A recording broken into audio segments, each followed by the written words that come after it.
Hello all, welcome back to our channel. So in this video we will discuss unit number 5, explanation of HRM. In our previous videos I have already uploaded 1, 2, 3, 4 chapters explanation video. So this is the last chapter of HRM subject. So ఈ video మొత్తం skip చేయకుండా చూడండి. So unit by explanation video కూడా upload చేసేసాను కాబట్టి ఈ వీడియోలో ఉన్న యూనిట్ కూడా మీకు ఈజీగా అండర్స్టాండ్ అయిపోతుంది. ఓకేనా? సో సింపుల్గా మీరు వీడియోని చూడకుండా వింటే కూడా సరిపోతుంది. ఓకేనా? సో ఎమర్జింగ్ హెచ్ఆర్ ట్రెండ్స్ అంటే హెచ్ఆర్ అనేది హ్యూమన్ రిసోర్స్ ట్రెండ్స్ అనేది ఎలా ఎమర్జ్ అవుతున్నాయి డే టు డే ప్రజెంట్ ఉన్న టెక్నాలజీస్తో, కానీ పాస్ట్లో హెచ్ఆర్ ఎలా ఉంటుండే ఇప్పుడు ఎలా ఉందనేది కంపారిజన్తో నేర్చుకునేదే ఈ unit, that is emerging HR trends. Okay, so first we will discuss the long questions as I have already said. So in the law first important enti anante this one. Okay, what is emotional intelligence? Explain the objectives and how do you empower skills through emotional intelligence. ఓకేనా? Emotional intelligence అంటే ఏంటి, దాని యొక్క objectives ఏంటి? Emotional intelligence may be defined as an individual's ability to understand, sympathize and manage the emotions and feelings of one self and another people. అంటే emotional intelligence అంటే ఏంటి అంటే ఒక ఇండివిజువల్ ఎబిలిటీని మనం అండర్స్టాండ్ చేసుకొని, సింపతి గెయిన్ చేసుకొని, వాళ్ళ ఉన్న ఎమోషన్స్ని కానీ వాళ్ళ యొక్క ఫీలింగ్స్ని కానీ మనం అర్థం చేసుకునేటట్టుగా ఉంటుంది. దాన్ని మనం ఎమోషనల్ ఇంటెలిజెన్స్ అంటాము. అంటే ఇదేం చేస్తుంది, ఇది ఒక access, generate and transform emotional into thoughts and expression, so we can achieve long term happiness. అంటే ఒక ఎమోషనల్గా ఇంటెలిజెన్స్ ఏదైతే ఉందో, ఒక ఎమోషనల్గా మనం ఒక థాట్స్ని మనం పుట్ డౌన్ చేసినప్పుడు అవి ఏం చేస్తాయి అని అంటే లాంగ్ టర్మ్లో మనకి హ్యాపీనెస్ అనేది ఇస్తుంది. దాన్ని మనం ఎమోషనల్ ఇంటెలిజెన్స్ అంటాము. సో నెక్స్ట్ ఆబ్జెక్టివ్స్ ఏమేమి ఉంటాయి ఎమోషనల్ ఇంటెలిజెన్స్ కనంటే, to identify and understand, manage self in a positive way. మన సెల్ఫ్లో ఉన్న ఎమోషన్స్ ఏవైతే ఉంటాయి, మనకి కొన్ని ఎమోషన్స్ ఉంటాయి. ఆ ఎమోషన్స్ నువ్వు అండర్స్టాండ్ చేసుకొని నువ్వు మేనేజ్ చేసుకుంటే, పాజిటివ్ వేలో మేనేజ్ చేసుకుంటే నీకు లాంగ్ టర్మ్ హ్యాపీనెస్ అనేది ఉంటుంది. Next, to understand emotions of others and build self confidence. అంటే వేరే వాళ్ళ ఎమోషన్స్ని నువ్వు చూసి అండర్స్టాండ్ చేసుకొని నువ్వు నీ సెల్ఫ్ కాన్ఫిడెన్స్ని ఇంక్రీజ్ చేసుకోవాలి. ఓకేనా? To gain motivation which is deriving force to achieve goals. అంటే నీ యొక్క ఎమోషన్స్ని, అంటే ఇప్పుడు ఫర్ ఎగ్జాంపుల్ నీకు ఒక గోల్ ఉంది, ఆ గోల్ని నువ్వు రీచ్ అవ్వాలి అంటే నీ ఎమోషన్స్ని నువ్వు కంట్రోల్ చేయాలి, దానికి తగ్గట్టుగా నువ్వు హార్డ్ వర్క్ చేయాలి, దెన్ ఓన్లీ నువ్వు ఫైనల్గా నీ గోల్ అనేది రీచ్ అవుతావు. సో అలాగనే నీ మోటివేషన్ అనేది నీకు నువ్వు ఇచ్చుకోవాలి. ఓకేనా? నీ యొక్క బిహేవియర్ని, నీ యొక్క మైండ్ని నువ్వే కంట్రోల్ చేయగలుగుతావు. నేను రోజు ఫోన్ యూజ్ చేయొద్దని అంటున్నాను, సో నీకు నీ బ్రెయిన్ని కంట్రోల్ చేసే కేపబిలిటీ ఉంటే you can achieve anything in your life. So daily 5 o'clock లేవాలి అనుకుంటున్నప్పుడు ఆ గోల్ని నువ్వు పాటించాలి. Whether you need to control your mind and behaviour. Okay, so that is the 4th point. 5th point ఏంటంటే to manage stress and conflicts. అంటే మనకి ఎంత work load ఉన్నా కూడా నీ స్ట్రెస్ని, నీ యొక్క కాన్ఫ్లిక్ట్స్ని, అంటే నీ యొక్క గొడవల్ని కానివ్వండి, లైక్ డిసడ్వాంటేజెస్ టైప్ కానివ్వండి, ఎట్లాంటివన్నా ఇవన్నీ నువ్వు మేనేజ్ చేసుకుంటూ వెళ్ళాలి. 6th one వచ్చేసి to identify and understand others motivation in order to build. అంటే వేరే వాళ్ళ అచీవ్ చేసే వాళ్ళు కానీ, ప్రజెంట్ ఒక ఆస్పిరెంట్స్ కానివ్వండి, వాళ్ళ యొక్క మోటివేషన్ ఏంటి, వాళ్ళు ఏ మోటివేషన్తో ఆ ఫీల్డ్లోకి వచ్చారు అని తెలుసుకొని అట్లాంటి ఎఫెక్టివ్నెస్ని నీ దాంట్లో యాడ్ చేసుకున్నట్టుగా ఉండాలి. 7th one ఏంటి, to manage relationship and build networks. అంటే మంచి రిలేషన్షిప్స్ని మెయింటైన్ చేసుకొని నెట్వర్క్స్ని బిల్డ్ చేసుకోవాలి. Got it. ఇది ఎమోషనల్ ఇంటెలిజెన్స్ యొక్క objectives. What is the need of emotional intelligence అంటే the career growth of an individual depends on his ability to control negative emotions. నువ్వు నీ కెరియర్లో సక్సెస్ అవ్వాలి అంటే first and foremost you need to have the self confidence on you. నీకే నమ్మకం లేనప్పుడు నువ్వు ఎలా అచీవ్ అవుతావు గోల్ని?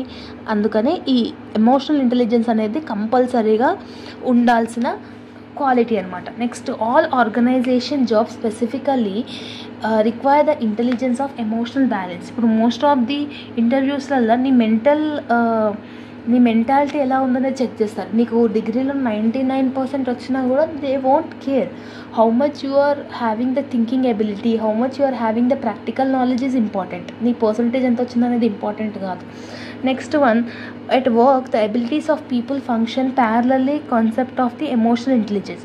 అంటే నీ ఎమోషనల్ ఇంటెలిజెన్స్ కరెక్ట్గా ఉంటే నీ వర్క్ ప్లేస్లో కూడా అంత కరెక్ట్గా ఉంటావు. నువ్వు ఏదో ఒక డిప్రెషన్లో ఉంటే నీకు వర్క్ ప్లేస్లో కూడా నీకు అది డిప్రెస్డ్గానే ఉంటుంది. అట్లా డిప్రెస్డ్గా ఉన్నప్పుడు ల్యాక్ ఆఫ్ డిసడ్వాంటేజెస్ వస్తాయి. సో అందుకని ఇది important. Next one, the emotional intelligence is an important concept of top level management. ఈ టాప్ లెవెల్ మేనేజ్మెంట్ వాళ్ళకి ఎమోషనల్ ఇంటెలిజెన్స్ అనేది చాలా important. At work place emotional display make a happiness due to promotion or salary or hike or fearing of lose. అంటే ఒక ఆర్గనైజేషన్లో మనకి promotion వచ్చినప్పుడు కానివ్వండి, శాలరీస్ వచ్చినప్పుడు కానివ్వండి, ఇన్సెంటివ్స్ వచ్చినప్పుడు కానివ్వండి, మన ఎమోషన్ని మనం ఎలా మేనేజ్ చేసుకుంటున్నాం. Got it. నీకు ఒకవేళ బ్యాడ్ రివ్యూస్ వచ్చినప్పుడు కానివ్వండి, నువ్వు ఎలా కంట్రోల్ చేసుకుంటున్నావు అనేది important. So this is the need of emotional intelligence. So ఇది ఒక చాలా ఇంపార్టెంట్ క్వశ్చన్. సో అదొకటి బాగా నేర్చుకోండి. నెక్స్ట్ వన్ వచ్చేసి మీకు global HRM. Global HRM you can already know. అంటే మన హ్యూమన్ రిసోర్స్ మేనేజ్మెంట్ ఇంటర్నేషనల్గా త్రూ అవుట్ ద వరల్డ్ ఎలా ఎక్స్పాండ్ అయ్యింది అనేది ఉంటుంది. ఈజీగా రాయొచ్చు. ప్రజెంట్ ఉన్న టెక్నాలజీ ఎలా ఇంక్రీజ్ అయింది అంటే ఇప్పుడు ప్రజెంట్ ఒక వీడియో కాల్ చేస్తే ఇక్కడ ఉన్న వాళ్ళు అమెరికా ఉన్న వాళ్ళతో కాంటాక్ట్ అవ్వచ్చు. సో అంత టెక్నాలజీ అనేది ఇంక్రీజ్ అయ్యింది అనుకుంటూ ఓన్గా రాస్తే సరిపోతుంది. Got it. Next one, sustainable HRM ఒకసారి చూసుకోండి. అంత ఇంపార్టెంట్ అయితే కాదు, 2 మార్క్స్కి ఇంపార్టెంట్. నెక్స్ట్ ఇంపార్టెంట్ వచ్చేసి మీకు స్ట్రాటజిక్ హెచ్ఆర్ఎం ఉంటుంది. ఇది ఒకటి చూడండి, ఇది చాలా ఇంపార్టెంట్ టాపిక్. Strategic HRM. ఈ స్ట్రాటజిక్ హెచ్ఆర్ఎం అంటే ఏంటంటే it's a widely used common aspect అనమాట మేనేజ్మెంట్లో.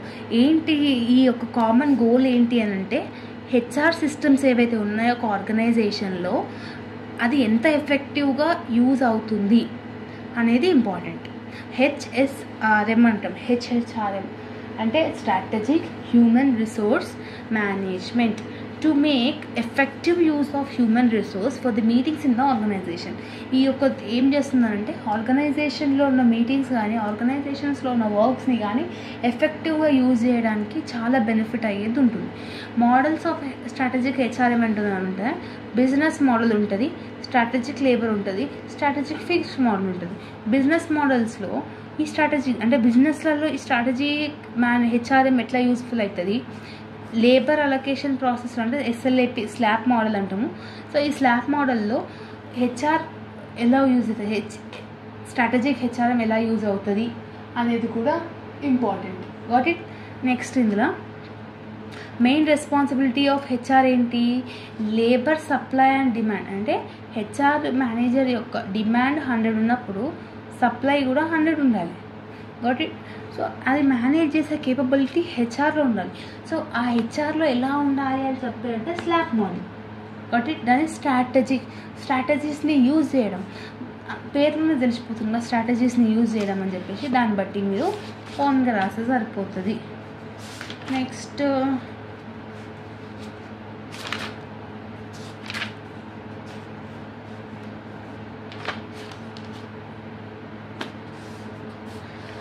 ఇంపార్టెంట్ క్వశ్చన్ ఏంటి అంటే what is HRM issues mergers and acquisition. ఇది చాలా ఇంపార్టెంట్ క్వశ్చన్. చూడండి, ఈ HRM issues in mergers and అక్విజిషన్స్లో ఏమేమి ఉంటాయనంటే issuing related to HR activities. అంటే ఇష్యూస్ ఏమేమి ఉంటాయి ఈ హెచ్ఆర్ఎంలో అనంటే శాలరీస్కి రిలేటెడ్ అయ్యి ఉండి ట్రైనింగ్కి రిలేటెడ్ అయ్యి ఉన్న ఇష్యూస్ అన్నీ ఇక్కడ ఉంటాయన్నమాట. Next one increase in employee turn over due to resistance to change. అంటే ఒక ఎంప్లాయీ హార్ట్ని తిప్పి కొడితే 1 year కూడా ఒక ఆర్గనైజేషన్లో వర్క్ చేయట్లేదు. సో అట్లాంటి ఇష్యూస్ అనేది ఫేస్ చేస్తుంది. Fear of employees related to transfers and salaries. అంటే ఎంప్లాయీస్లలో భయం అనేది ఉంటుంది. అంటే వాళ్ళ శాలరీస్ కట్ అవ్వడం కానివ్వండి, వాళ్ళకి వేరే ఊర్లో ట్రాన్స్ఫర్ అవ్వడం కానివ్వండి, ఇట్లాంటి ఇష్యూస్ కూడా మనకి రేజ్ అయ్యే ఛాన్స్ అనేది కూడా ఉంటుందన్నమాట. Integration problem of HR policies and policies of 2 organizations.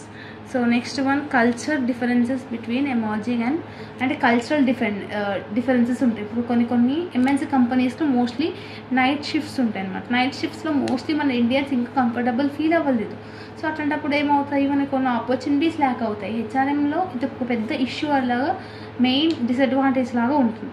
So what are the measures we need to అంటే దీని ఒక రెమెడీస్, దీనికి ఒక సొల్యూషన్స్ రావాలంటే what are the measures we need to do అంటే preparing due diligence report. Due diligence report అంటే ఏంటంటే మన కంపెనీలో లాస్ రావడానికి, మన కంపెనీలో ప్రొడక్షన్ తగ్గిపోవడానికి what are the main reasons అనేది ఒక రిపోర్ట్ను తయారు చేయాలి. దాన్ని బట్టి ఏ ప్రొడక్షన్లో అడ్మినిస్ట్రేషన్లో కానీ, ఫైనాన్స్లో కానీ, ఎంప్లాయీస్ దాంట్లో కానీ ఏ ప్రొడక్షన్లో నీకు ల్యాక్ ఆఫ్ వర్క్ అనేది తగ్గిపోతుంది, ఏ ప్రొడక్షన్లో తగ్గినందుకు నీకు ప్రాఫిటబిలిటీ రావట్లేదు అనేది ఒక రిపోర్ట్ నువ్వు చేయాలి.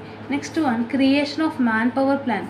అంటే వర్కర్స్ని నువ్వు ఎంత ఆప్టిమమ్గా ఎలా యూజ్ చేస్తున్నావు, ఎంతవరకు యూజ్ చేసుకుంటున్నావు అనేది ఒక యాక్షన్ థింగ్ అనేది ఉన్నది. Next one communication is very much important. మేనేజర్కి ఎంప్లాయీకి కమ్యూనికేషన్ లేకపోతే ఆర్గనైజేషన్లో ఎంత వర్క్ చేసినా కూడా వేస్టే. Next cultural integration. Cultural integration అంటే ఏంటి, కల్చరల్గా చెప్పితే కదా నైట్ షిఫ్ట్ మార్నింగ్ షిఫ్ట్స్కి మోస్ట్ ఆఫ్ ది ఇండియన్స్ ఏం చేస్తారంటే నైట్ షిఫ్ట్ కన్నా మార్నింగ్ షిఫ్ట్స్కి ఎక్కువ ప్రయారిటీ ఇస్తారు. సో అట్లాంటివి. నెక్స్ట్ రిటెన్షన్ స్ట్రాటజీస్ అంటే ఏంటంటే టాలెంటెడ్ ఎంప్లాయీస్ ఎవరైతే ఉంటారో మన ఆర్గనైజేషన్లో వాళ్ళకి బోనస్ ఇవ్వడం కానివ్వండి, హైక్స్ ఇవ్వడం కానివ్వండి, ప్రమోషన్స్ ఇవ్వడం కానీ ఇట్లాంటివన్నీ చేయాలి. లాస్ట్ వన్ హెచ్ఆర్ ఇంటిగ్రేషన్ అంటే ఏంటంటే ఒక డెసిషన్ తీసుకుంటున్నప్పుడు ఆ డెసిషన్ హెచ్ఆర్ఏ తీసుకోవాలనే రూల్ లేదు. ఆ హెచ్ఆర్ అన్ని పర్స్పెక్టివ్లో ఆలోచించి తీసుకోవాలి. సో దాన్ని హెచ్ఆర్ ఇంటిగ్రేషన్ అని అంటాము. So this is the questions in 5th unit. Case studies మీరు చెప్పినట్టుగా ఓన్గా రాసేయచ్చు. షార్ట్ క్వశ్చన్స్కి వచ్చేసరికి మీకు emotional intelligence, sustainable HRM, HR score card, మళ్ళీ స్ట్రాటజిక్ హెచ్ఆర్ఎం, ఈ 4 ఇంపార్టెంట్. మర్జర్స్ అండ్ అక్విజిషన్ కూడా ఇంపార్టెంట్. ఈ 5 క్వశ్చన్లు నేర్చుకుంటే 2 marks కూడా సరిపోతుంది. Hope these questions are enough from unit number 5. So ఇంకా వేరే ఎట్లాంటి క్వశ్చన్స్ ఎగ్జామినేషన్లో వచ్చినా కూడా you can write it by your own. So ఇవే క్వశ్చన్స్లో ఇవే పాయింట్స్ రాయాలన్న రూల్ లేదు. Again I'm saying. So HRM చాలా జనరలైజ్ సబ్జెక్టు. మీరు ఇప్పుడు చదువుతున్నా కూడా ఎంత ఈజీగా చెప్తున్నానో సేమ్ అంతే జనరలైజ్గా రాయొచ్చు. So this is the thing. All the very best for your examination as well as the preparation. Do let me know in the comment section how you felt about the explanation video of HRM.